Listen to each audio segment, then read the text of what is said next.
Name, Carl Azuz. Occupation, news anchor. Tagline, Fridays are awesome. Welcome to CNN 10. First international event we're explaining today concerns a breakup. The European Union is composed of 28 European countries. They have an economic and political partnership, but in June of 2016, voters in the United Kingdom decided their country would leave the European Union. This became known as the Brexit, as in British exit from the EU. It is a very complicated process. For instance, European Union countries trade with each other without tariffs on goods. When Britain leaves the EU, will it have those taxes reinstated when trading with the rest of Europe? Immigration, legal decisions, relationships with other countries, all of this has to be worked out. And the deadline for an agreement between Britain and the European Union has been set for March 29th. If one is reached, it could mean a smoother transition for Britain and Europe if everyone knows what to expect. But it has some sticking points. One of them is Northern Ireland. It's part of the United Kingdom, and it would leave the EU with the rest of Britain, while the Republic of Ireland would stay in the EU. Northern Ireland and the Republic of Ireland are on the same island. Would a hard or controlled border need to be rebuilt between these two sides? There used to be one when there were decades of conflict between them. A peace deal in 1998 called the Good Friday Agreement led to the open border that you're about to see.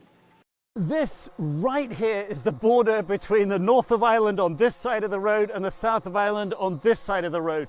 The road here is quite literally the border. There's no razor wire, there's no checkposts, there's no customs posts here. There is in total between north and south about 310 miles of border, and it is crisscrossed by about 300 to 400 different roads. But Brexit could bring a change to all of that, because Theresa May, the British Prime Minister, has said that Brexit means leaving the European Union, leaving the single market, which throws open the question of what happens to this border. 20 years ago, this used to be an army base here, the border just along the road there. And it was one of many army bases that controlled the border. A lot of those little lanes that we were looking at there, they were blocked off, couldn't be used. That building over there, the army used to use that for checking the vehicles, a sort of customs post, if you like. But now, since the Good Friday Peace Agreement that ended the violence, ended the need for the army, this road here, it's opened up again, back for business, if you will. And there's a real economic benefit going on here. This town is beginning to thrive again. Today, border crossings like this one on the main highway have never been so busy.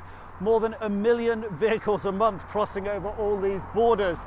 $1.5 billion worth of trade between Britain and the Republic of Ireland. No one wants to lose this economic benefit of an open border. The Irish government says that the border should not become hard.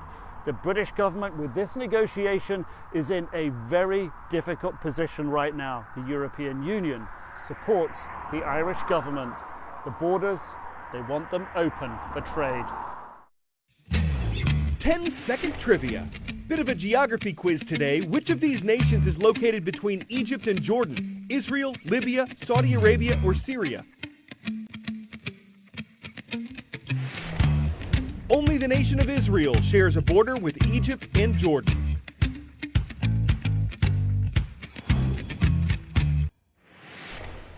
Israel has a new high-speed rail line that's an engineering marvel. Miles of bridges had to be built, miles of tunnels had to be bored, and it's traversing controversy as well. The rail line has two mostly underground sections that pass through disputed territory, and officials have plans to extend it inside Jerusalem's Old City, which is holy to Christians, Jews, and Muslims. This area's first electric railway is scheduled to open to the public in the weeks or months ahead. If that sounded vague, it's because the tremendous project has seen delays for years, though it should reduce delays for thousands of commuters. This train is the largest transportation project in Israel, costing a whopping $2 billion. When you get on board, you're stepping into the future alongside the past. It'll be the quickest way for pilgrims to get to the holy city of Jerusalem, or a businessman going to the tech hub of Tel Aviv for a meeting. It's also going to reduce the commute between the Mediterranean plains and the Judean hills, which usually takes about an hour to two, to less than 30 minutes. This project, though, has been delayed. It's 10 years behind schedule. Officials blame bureaucratic problems that they've encountered, but they hope to have 50,000 people riding this train a day at its peak. This project truly is immense. There's 14 kilometers of tunnels and bridges, like one we're traveling through right now, but it isn't without controversy. This tunnel runs through the West Bank. Something also that is interesting is that the train station in Jerusalem is one of the top 5 deepest in the world and was built to withstand a nuclear blast. And you won't be able to ride alongside me anytime soon, as it's expected to be open to the public in the next few months. CNN's Positive Athlete series highlights high school students who overcome adversity or help others do that across the U.S. If that sounds like someone you know, you can nominate him or her at cnn.com/positiveathlete. Lamont Smith is someone who's reaching out from his hometown of Duluth, Georgia, to people in need several states away.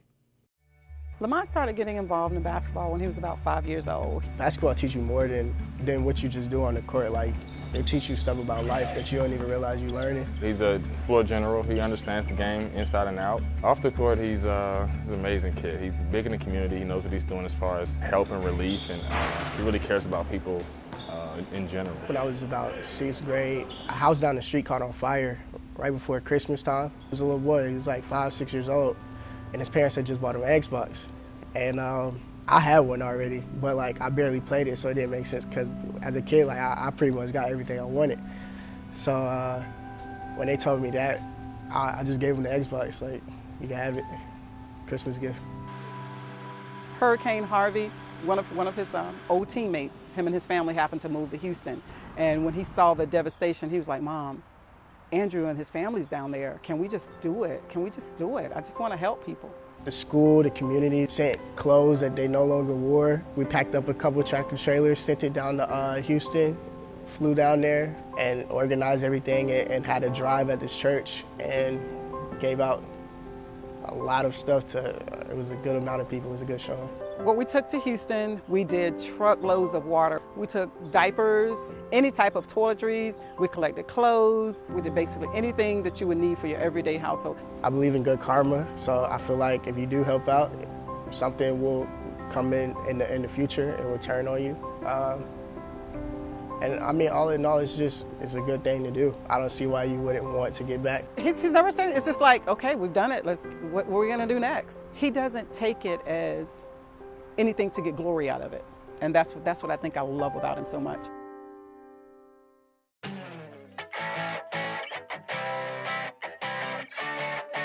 What's harder than moving from one house to another? Moving a house from one place to another. The Collinwood House, the oldest home in Plano, Texas, was just moved to its new home across town. It wasn't moving quickly, and at one point it got stuck.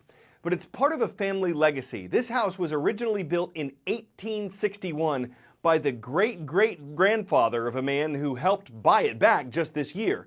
He reportedly has plans to restore it. Some people home in on keeping a house in the family. It's their shingle most important thing. And it's easy to root for them. A home is more than window dressing. Its doors are always open to opportunity, and a good house plan goes up in frames. I'm Carl Azuz for CNN 10, your home for objective news and puns that bring the house down.